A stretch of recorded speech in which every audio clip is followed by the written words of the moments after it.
What's up, guys? It's Drac, and it's a $35 PERSES.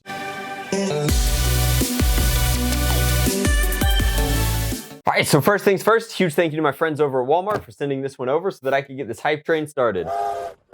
Second, this thing is $35. Now, we'll get to a tiny gripe about that in a second here, but I do just want to point out that while it's definitely not, the PERSES nemesis replacer, usurper, etc., it A, has the potential to be just as good as them, if not better in some ways, and B, only costs $35. In addition to being significantly less at over half the price of either of those blasters at retail, you can't find those blasters at retail right now. They're easily some of the best electronic rival blasters that have ever been produced, with the PERSES being my favorite, and Hasbro seems to have regressed with their hyper line as well as focused on their hyper line. So if you still like rival better, and I know that personally myself and my pets do, this is realistically the only way to get that kind of category of blaster right now on the shelves. It's just a real shame that you can't find Nemesis or PERSES anywhere at retail. So in addition to being much cheaper, it's very cool that it is available. So before we destroy the box, let's just take a quick look at this. There's two things that I personally find interesting on this product packaging. One is high capacity hopper, holds up to 40 rounds. I think that one's pretty interesting. And then two is in much smaller text. It's actually in much smaller text. So I'll zoom in here,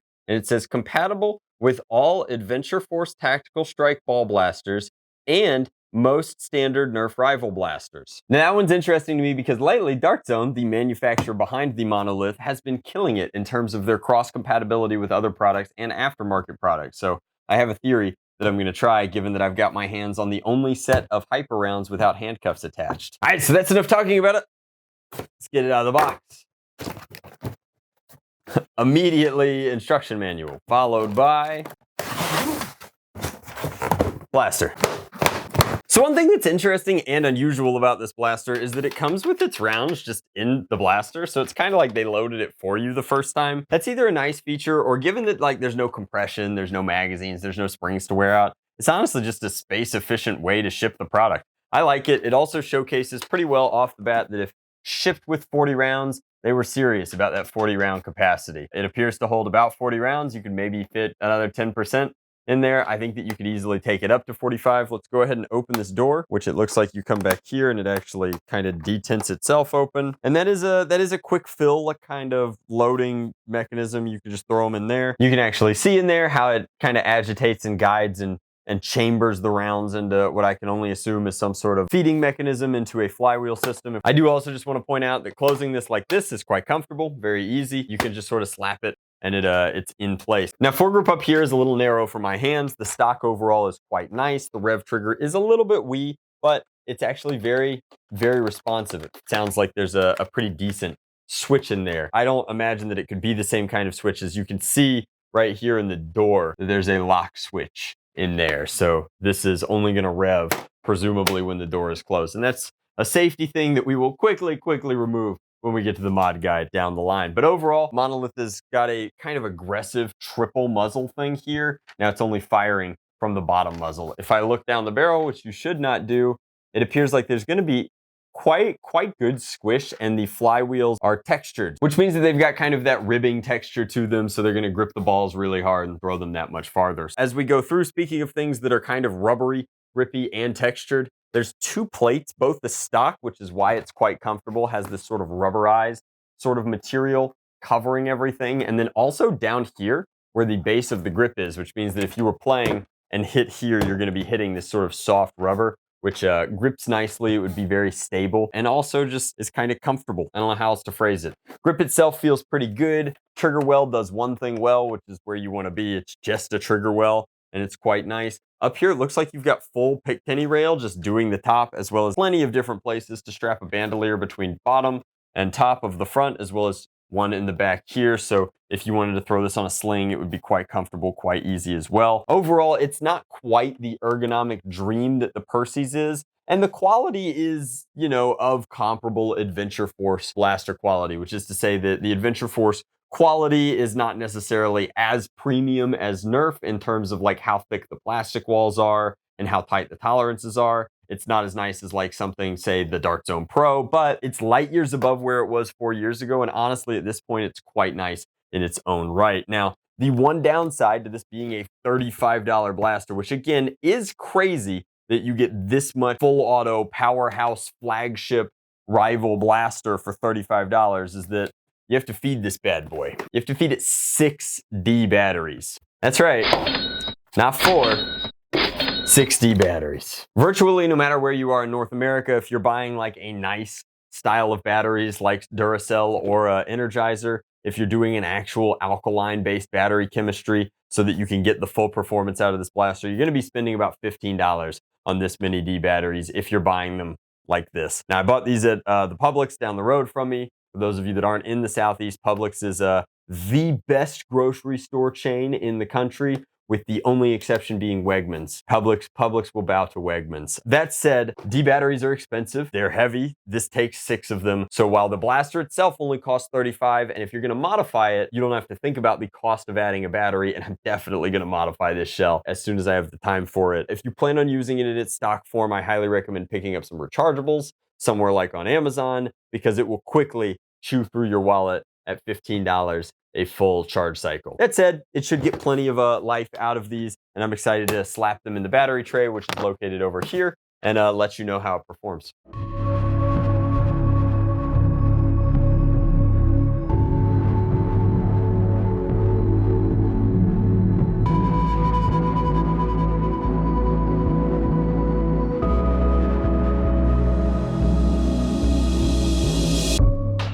All right, and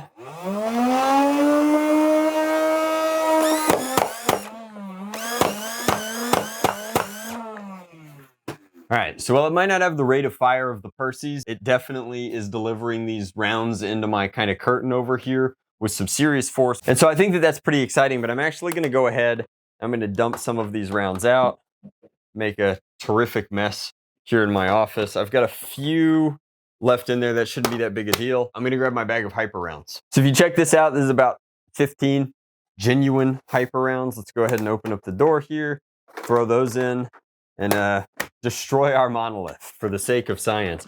Ooh, that's good. That's a good blend, actually. All right, let's see what happens.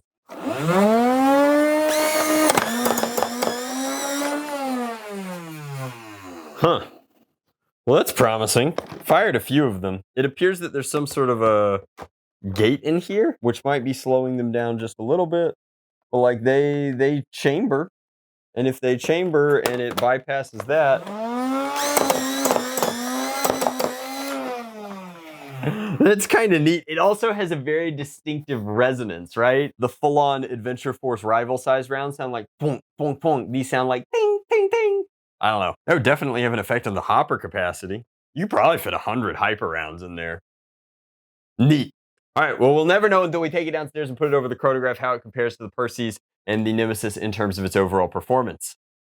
Also, we got to pick up all these balls. All right, guys, so let's see what the performance looks like out of the old Monolith here. With the batteries in, it gets a little back heavy, but again, I think that the bandolier attachment points more than make up for that. I also know that it'll get a lot lighter as soon as we gut it and lipo it in the modification guide, but I think that overall it's pretty sharp. I want to compliment Dart Zone and by extension the Adventure Force brand. They, rather than like choosing between where to paint or not to paint, and you know, little things like spreading their warnings and legalese out over both sides of the shell so that it stays symmetrical. The fact that it's not painted but has all of these different kind of breaks in the shell actually leads to a very consistent and quality sort of thing. Instead of looking for what you're missing, which is paint on one side, instead you can appreciate what you have, which is deco and details and like transparent see-through window on both sides. But with that little speech aside, let's put it over the chronograph. Let's see how hard these balls are hitting.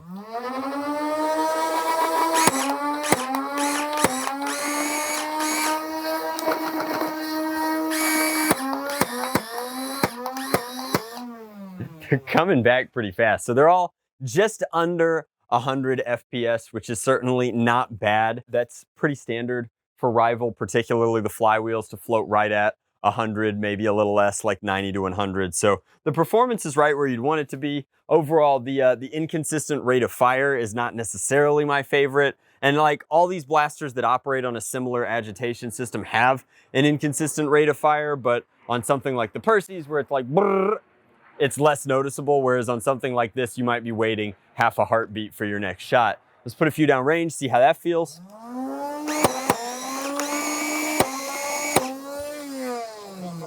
And I'm looking, there is a hop-up tab in here, but it seems to be making everything go up, but there's still a parabola. If you look down my barrel, you'll see that it's kind of a large hop-up tab, which probably allows for things like that to happen.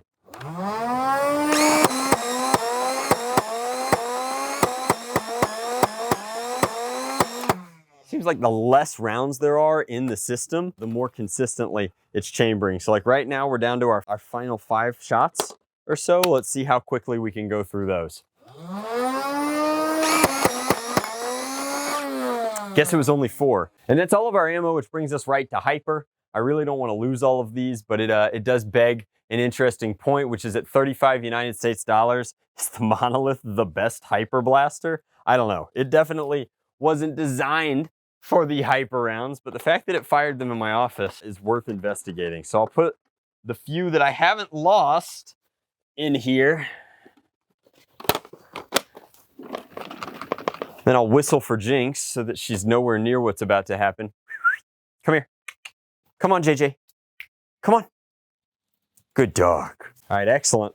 And now we'll put a few of them over the chronograph. You could see, though, the capacity here. I mean, that's 20 rounds, and you don't even see the chamber. I think you could easily fit 100 hyper rounds in here.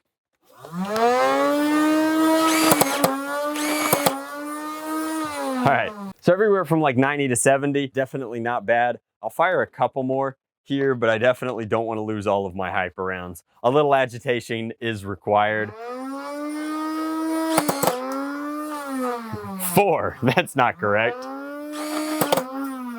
All right, cool. Well, it definitely works. It'll fire them, which is kind of interesting. I don't know how well or how consistently, but it's kind of cool that you can use it as a hyper hose as opposed to using the mock. They also, maybe just because they're coming out a little bit slower, maybe because this thing actually has a hop-up tab, they seem to be coming out a little bit straighter, but I'll leave that to other people to experiment with and determine. I'm already working on fixing the hyper line internally, and I've made terrific progress over on foamproshop.com. But that is our review of the Monolith. I think that it's a solid offering at $35, bearing in mind that you're gonna have to spend a little bit more scratch on those D batteries. I think that it's fine as a stock rival blaster, not just in its own right, but especially in a world where, no hyper rounds for Jinx, but especially in a world where you can't even get the PERSES or the Nemesis on shelves. So Scruffy J and I are gonna sign off with that, but definitely well worth looking into. I'm really excited to do the mod guide for it because every time I've modified one of these guys, the motors in them have been robust enough that we've been able to really take it up to that performance rival level. And at that point, there's no difference between whether you started with rival or ballistic ops. 3S on anything like this is pretty snappy. So I'm looking forward to doing the mod guide. Let me know in the comment section down below, what color do you think I should paint it? I've always kind of copped out and done them red. I think that it would be interesting with this shell to do something a little more compelling and a little more interesting. I would love you guys' thoughts. But that's it for Jinx and I. If you want to support the channel, you can always pick up your very own Darty Dozen shirt over at foamproshop.com. There's even a little bit of Jinx themed merch over there. Isn't there? Well, that covers it, guys. Thanks so much for watching. I'll see you next time. Much love. Jinx out.